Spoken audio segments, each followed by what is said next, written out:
I learned about StellaLife through one of Dr.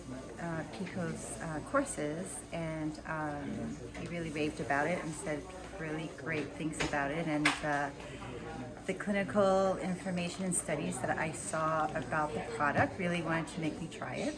So I did.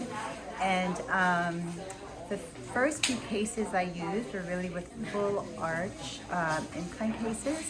And I have to tell you that, honestly, having the patients come back just a few days later, you can just really see the difference in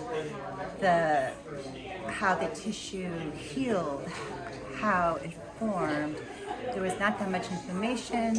It was really pink. You could see how quickly they were healing.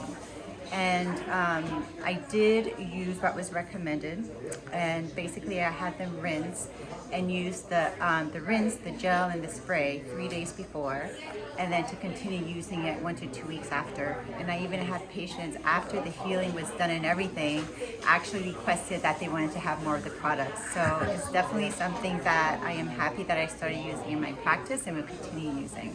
And where do you practice, Dr. Vincent? I practice in New Orleans. Thank you. Thank you. You're welcome.